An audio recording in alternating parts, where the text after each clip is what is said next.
వీక్షకులకు స్వాగతం. నమస్కారం. ఇటీవల జగన్మోహన్ రెడ్డి దండుపాలెం బ్యాచ్ ఒక్కరాక్ష మీడియా శర్మలని విజయం గారిని టార్గెట్ చేస్తూ ఇష్టం వచ్చినట్టు మాట్లాడటం, కామెంట్స్ చేయటం, పోస్టులు పెట్టడం చూస్తూనే ఉన్నాం.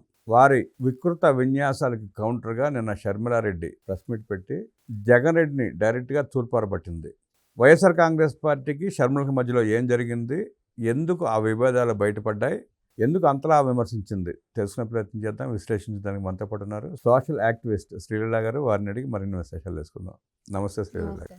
వైఎస్ఆర్ కాంగ్రెస్ పార్టీ నాయకుల పోస్టులు, మాటలు విజయమ్మని, షర్మిలారెడ్డిని విమర్శించడం, కౌంటర్గా నిన్న షర్మిలారెడ్డి వారిని అంటూనే జగన్మోహన్ రెడ్డి డైరెక్ట్గా టార్గెట్ చేసింది. ఆవిడ ఏం జరిగింది, ఎందుకు అంత ఫైర్ అయింది, ఎట్లా విశ్లేషిస్తారు? ఇక్కడ అన్నా చెల్లెళ్ళు, తల్లి కొడుకు మధ్య ఏం జరిగింది అంటే అందరూ తెలుసు, ఆస్తుల వివాదం. అంటే పంపకాల దగ్గర వీళ్ళకి ఎలాంటి విభేదాలు వచ్చినాయో మనం చూస్తూ ఉన్నాం. అది వైఎస్ విజయలక్ష్మి విజయ రాజశేఖర్ అని చెప్పేసి ఒక లేఖ విడుదల చేసింది ఆవిడ.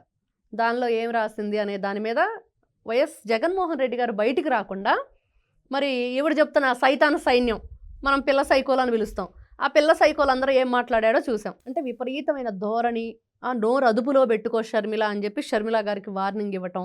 మరి ఇన్ని రకాలుగా వాళ్ళు మాట్లాడుతున్నప్పుడు ఈవిడే డైరెక్ట్గా బయటకు వచ్చి అడుగుతుంది, జగన్మోహన్ రెడ్డి గారు మీ తల్లితో మీరు ఫోన్ చేసి అడగొచ్చు, మరి మాట్లాడొచ్చు, అన్ని విషయాలు తెలుసుకోవచ్చు, లేఖ ఎవరు రాశారు అనేది అని. మరి ఎందుకు ఈ సైతాన్ సైన్యం ఇలా మాట్లాడుతుంది? మరి జగన్మోహన్ రెడ్డి వైఎస్ఆర్సీపీ పార్టీ నాయకులు అనాలా, కుక్కలు అనాలా అని అన్నారు ఆవిడ. నాయకులు అనాలా, కుక్కలు అనాలా, వాట్ ఎవర్ ఏదైనా సరే, నేను దాని గురించి వాళ్ళు మాట్లాడేదానికి నేను సమాధానం చెప్తున్నానని చెప్పి గట్టిగా మాట్లాడింది ఆవిడ. మరి రాచమల్లు శివప్రసాద్ రెడ్డి ఆయన విషయానికి వస్తే వీళ్ళిద్దరి వీడియో కూడా ఎడిట్ చేసి విపరీతంగా ఈ రోజున సోషల్ మీడియాలో ట్రోల్ అవుతుంది. మరి ఆయన గతంలో ఎన్నో విధాలుగా మాట్లాడిన వ్యక్తి, ఎన్నో విధాలుగా షర్మిల గారిని నీచాతి నీచంగా పోస్టులు పెడుతున్నప్పుడు కూడా బయటికి రాని వ్యక్తి, ఎప్పుడూ ఆ విషయాన్ని ఖండించిన వ్యక్తి, ఈ రోజున కొత్త తరహాలో వైఎస్ రాజశేఖర రెడ్డి గారి కూతురువమ్మా, నువ్వు మా ఇంటి ఆడపడుచువమ్మా, మరి నువ్వు కుక్కలన్నా, నక్కలన్నా, పిల్లులన్నా మేము పడతామని చెప్పి మాట్లాడుతున్నాడు. ఏంటి కొత్త తరహా వ్యవహారం? ఎందుకు అంత ప్రేమ ఈ రోజున? అంటే ఎటకారం అంటారా, లేదంటే భయపడి అలా మాట్లాడుతున్నాడా? భయపడి కాదండి, ఆయన చెప్తున్నాడు వైఎస్ జగన్మోహన్ రెడ్డి గారు దమ్మున్న నాయకుడు, ధైర్యం ఉన్న నాయకుడు, దమ్ముకి ధైర్యానికి కేర్ ఆఫ్ అడ్రస్ అని. అందుకని ఎలహంక పారిపోయాడు. దీనికి ఒప్పుకోవచ్చు. ఎలహంక పారిపోతున్నాడు అనేది పక్కన పెడితే జగన్మోహన్ రెడ్డికి దమ్ము ధైర్యం ఉంది. ఏ విధంగానంటే లక్షల కోట్ల రూపాయలు దోచేయటంలో. మనుషుల ప్రాణాలు పోతాయని తెలిసినా కూడా చస్తే చచ్చారు, నాకెందుకు, నేను మద్యం తయారు చేశానా, వాళ్ళ చేత తాగిచ్చానా, నా డబ్బులు నేను దండుకున్నాను. అంటే ఒక డబ్బులు దోచుకోవడానికి మాత్రం దేనికి వెనకాడ్డు మొహమాట పడ్డు పొరపాటును కూడా. అట్లాంటి దమ్ము ధైర్యం ఉన్న నాయకుడు వైఎస్ జగన్మోహన్ రెడ్డి అనేది ప్రతి ఒక్కరం ఒప్పుకోవాలి. ఈ విషయంలో రాచమల్లు గారు ఏ ఉద్దేశంతో చెప్పారనేది పక్కన పెడితే మనందరికీ తెలిసిన విషయం, ఆయన మర్డర్లు చేయించటంలో మరి ఆ రోజున చూసాం. పట్టపగలు నడి రోడ్డు మీద తోట చంద్రయ్యని ఏ విధంగా గొంతు కోయించారు. మరి దానికి మరి వీళ్ళు ఎదుటి వాళ్ళ ప్రాణాలు తీయడానికి ఎక్కడ వెనకాడరు, ఎదుటివాడిని సర్వనాశనం చేయడానికి ఎక్కడా కూడా వీళ్ళు వెనుకంజ వేయరు అనేది మాత్రం వాస్తవం. మరి బాబాయిని ఏ విధంగా చంపేశారు? ఇన్ని మాట్లాడుతున్న వీళ్ళు సాక్షి పేపర్లో నారా చంద్రబాబు నాయుడు గారి చేతిలో గొడ్డలు పెట్టి, కత్తి పెట్టి, మరి నారాసుర రక్త చరిత్ర అనే దాని గురించి ఎందుకు మాట్లాడరు? సాక్షి ప్రచారం చేసిన గుండెపోటు గురించి మాట్లాడరు. విజయసాయి రెడ్డే కదండి చెప్పాడు. మరి ఆ రోజున అదేమంటే నాకేం తెలుసు, వైఎస్ అవినాష్ రెడ్డి ఫోన్లో నుంచి ఫోన్ వచ్చింది కానీ అవినాష్ రెడ్డి మాట్లాడలేదు.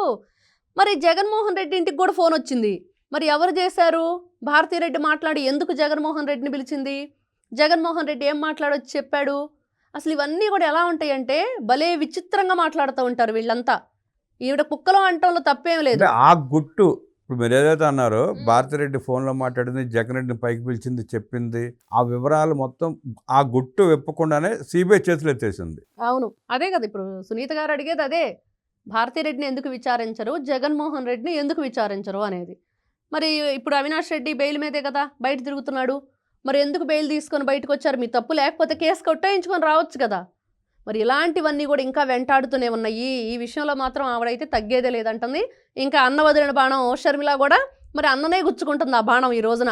అంటే ఇప్పుడు జగన్మోహన్ రెడ్డి ఇచ్చే కూలి డబ్బులకు ఆశపడో కక్కుర్తిపడో తీసుకుని మాట్లాడే ఈ సన్నాసులు అందరూ మా దేవుడు రాజశేఖర రెడ్డి అంటూ రాజశేఖర రెడ్డి ఫోటో పెట్టుకుని గెలిచో రాజకీయాలు చేసో తమ పబ్బాన్ని గడుపుకునే వాళ్ళు రాజశేఖర రెడ్డి భార్య విజయమ్మని ఇష్టానురీతిగా మాట్లాడే వ్యక్తిత్వానికి పాల్పడినా ఒక్కడు కూడా ఆ రోజు ఖండించలే.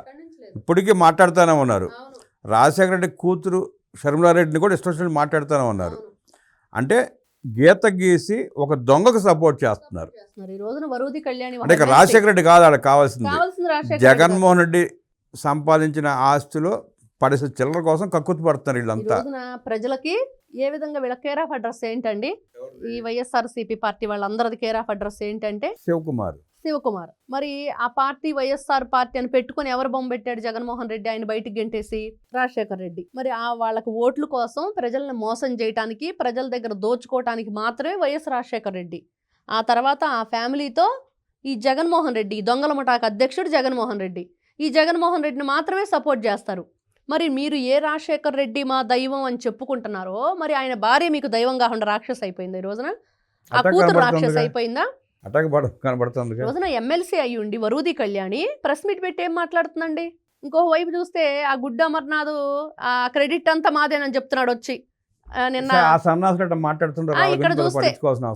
ఇక్కడ చూస్తే రాచమల్లు శివప్రసాద్ రెడ్డి ఇదే మాట్లాడుతున్నాడు. మొన్న చూస్తే కొడాలి నాని, ఈయన బూతులు కేర్ ఆఫ్ అడ్రస్, ఈయన మాట్లాడతాడు జగన్మోహన్ రెడ్డి సంస్కారవంతం గురించి. ఈయన సంస్కారం ఏంటి? అంటే 555 సోప్ రుద్దాడేమో, తీసుకెళ్ళాము. 3X సోప్, సంస్కారవంతమైన సోప్ అన్నట్లుగా ఆ సోప్తో వీళ్ళు స్నానం చేస్తున్నట్లున్నారు చక్కగా. అంటే ఇంత దారుణంగా మీరు కేవలం ఇదిగో వైఎస్ని ఎందుకు ఉపయోగించుకున్నారు, వైఎస్ రాజశేఖర రెడ్డి పేరంటే క్లియర్గా అర్థమవుతుంది ఈ విషయంలో. మీరు ఎంత దుర్మార్గంగా ఆలోచిస్తున్నారు. ఒక మహిళ అయ్యుండి ఇంకో మహిళ పట్ల ఎక్కడా కూడా కనీసం కన్సర్న్ లేకుండా వీళ్ళు చేసే ఈ ఆరోపణలు కానివ్వండి, నీచమైన పోస్టులు. ఎందుకంటే స్వయంగా జగన్మోహన్ రెడ్డి చెల్లెల గురించి సభాముఖంగా మాట్లాడిన మాటలు ఏ విధంగా చూడాలి? ఎవరికి ఎక్కడా కూడా మహిళల పట్ల గౌరవం కానీ, మన ఇంటి ఆడపడుచులనే ఆలోచన కానీ లేని వ్యక్తులు వైఎస్ఆర్సీపీ పార్టీ, జగన్మోహన్ రెడ్డి బ్యాచ్. నిజంగా వీళ్ళంతా పిల్ల సైకోలు. ఈ పెద్ద సైకో కోసం ఏది చేయడానికైనా రెడీగా ఉన్నారు. కారణం డబ్బు. ఆ డబ్బు ఈ రోజున చెల్లికి, మేనగోడలకి, మేనల్లుడికి, తల్లికి ఇవ్వని డబ్బు అంతా వీళ్ళకి దోచి పెడుతున్నాడు. మీరు బూతులు తిట్టండి, దాడులు చేయండి, నేను ఏ చెప్తే స్క్రిప్ట్ అది చదవండి, మీకు డబ్బులు ఇస్తాను. ఇది జగన్మోహన్ రెడ్డి గారి పని. మరి ఈ రోజున కరెక్ట్గా నీకు తగ్గ మనిషి దొరికింది ఎవరంటే వైఎస్ షర్మిల, వైఎస్ విజయలక్ష్మి. అంటే ఇద్దరు ఆ తండ్రి బిడ్డలేగా. ఆ తండ్రి బిడ్డలైనా కానీ ఈ రోజున రెండు కూడా ఇదైపోయినాయి కదండి. అంటే న్యాయం ఆ అమ్మాయి పక్కన ఉండబట్టి తల్లిగా విజయమ్మ అటుపక్క మొగ్గు చూపుతుంది. జగన్మోహన్ రెడ్డి దుర్మార్గుడు కాబట్టి ఏలెత్తి చూపిస్తూ ఉంది. షర్మిల పక్కన న్యాయం ఉంది కాబట్టి తన పక్కన నిలబడి మాట్లాడుతూ ఉంది. అసలు న్యాయం ఉందండి షర్మిల వైపు కూడా? మనం వాస్తవంగా మాట్లాడుకుంటే ఆ లూటీ చేసినంత ప్రజల డబ్బు ప్రజలకు చెందాల్సింది. కాకపోతే రాజశేఖర రెడ్డి లేడు కాబట్టి ఆయన విమర్శించలేం కాబట్టి ఆయన లూటీ చేసిన డబ్బు కోసం ఇద్దరు కొట్టుకుంటున్నారు. అది వేరే సంగతి. అది పక్కన పెడితే ఆ లూటీ చేసిన డబ్బులో కూడా జగన్మోహన్ రెడ్డికి వాటా ఇవ్వడానికి ప్రాణం అప్పట్ల. ఇప్పుడు మొన్న జరిగిన మద్యం కుంభకోణం, మొన్న జరిగిన వీళ్ళు ఎన్ని స్కీములు పెట్టారు, అన్నిట్లో స్కాములు. ఆ డబ్బంతా ఎక్కడ ఉందో ఇప్పుడు? మరి అదంతా జగన్ రెడ్డి అది అడగట్లేదు వాళ్ళు. అది అడగట్లా. రాజశేఖర రెడ్డి ముఖ్యమంత్రిగా పనిచేసిన కాలంలో దోచుకున్న డబ్బుల గురించి మాట్లాడుతున్నారు 2009 వరకు. అంతే. అప్పటి వరకు సరస్వతి పవర్స్ కానివ్వండి, ఇంకోటి కానివ్వండి, భారతీయ సిమెంట్ కూడా అప్పుడుదేనా? అప్పుడుదే. మరి ఇవన్నీ కూడా ఇట్లా లేపాక్షి భూములు కానివ్వండి, పేపర్ టీవీ ఛానల్లో లేపాక్షి భూములు, భారతీయ సిమెంట్, ఈ ఇప్పుడు జూబ్లీస్ లో ఉన్న ప్యాలెస్, యలహంక ప్యాలెస్, ఆ ప్యాలెస్ అన్ని అవన్నీ తాడేపల్లి ప్యాలెస్ తర్వాత జగన్మోహన్ రెడ్డి కొన్నాడు. జగన్మోహన్ రెడ్డి తర్వాత కొనుక్కున్నాడు ప్రజల సొమ్ముతో. ఏదేమైనా ఏదైనా ప్రజల డబ్బే. మరి అది ఒకప్పుడు ఇంకా తల తాకట్టు పెట్టుకోవాలన్న పరిస్థితిలో ఉన్న వ్యక్తులు ఈ రోజున రాష్ట్రాన్ని తాకట్టు పెట్టేసి వీళ్ళు స్థాతకు మించి ఆస్తులు పోగేసుకున్నారు. ఈ రోజున కొట్టుకు చేస్తున్నారు.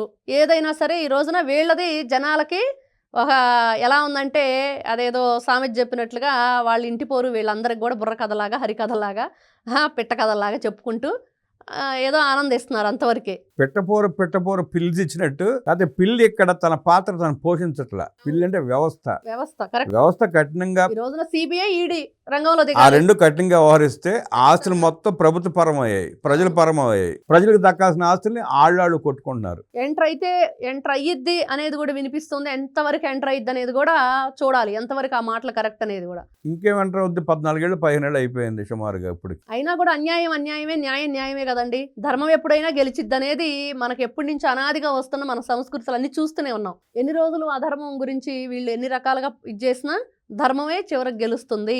ధర్మం రక్షిత రక్షిత అని ప్రజలు ఈ రోజున పరిపాలనలో ఎవరైతే అంటే ఆశ కొనసాగిస్తున్నారో ప్రజలకు ఉంది, అది ఏమంటారు దాన్ని కొసమెరుపులో ఉంది. కాకపోతే ఆ వ్యవస్థలు అట్లా పనిచేయాలిగా.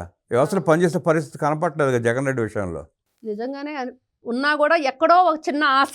ఇంకా వీళ్ళు ఖచ్చితంగా వ్యవస్థలు జగన్మోహన్ రెడ్డి ఎంత మేనేజ్ చేసినా ఏదో ఒక రోజున పులిమే స్వారీ ఏదో ఒక చేస్తున్నాడండి రోజు చెప్పాలంటే. అంటే జగన్మోహన్ రెడ్డి దోచుకోవడం మొదలుపెట్టి 2009 ఇప్పుడు సుమారుగా 16 సంవత్సరాలు దాటిపోయింది దోచుకున్న డబ్బులతో. ఆ దోచుకున్న డబ్బులతో పెట్టుబడులు పెట్టి ఆస్తులు కొనుక్కుని అవి లక్షల కోట్లు అవుతాయి ఇప్పుడు.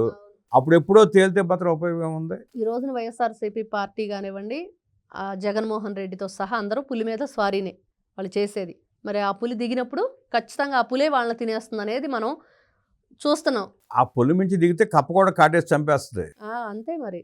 ఆ పులి మీద సారీ చేస్తున్నాడు. ఎన్నాళ్ళు చేస్తాడో చూద్దాం. ఖచ్చితంగా వ్యవస్థల్ని ఎన్నాళ్ళు మేనేజ్ చేసినా చివరికి మాత్రం జగన్మోహన్ రెడ్డికి జైలు యాత్ర తప్పదు అనేది మాత్రం వాస్తవం. పులి మీద స్వారీ చేస్తూ వ్యవస్థను మేనేజ్ చేస్తున్న జగన్మోహన్ రెడ్డి ఏదో ఒకనాడు పులిస్ స్వారీ నుంచి దిగాల్సిన పరిస్థితి వస్తుందని, ఆ దిగిన రోజున కర్రే పామై కాటేస్తున్నట్టు విశ్లేషించిన శ్రీలీల గారికి ధన్యవాదాలు తెలియజేస్తూ నమస్కారం.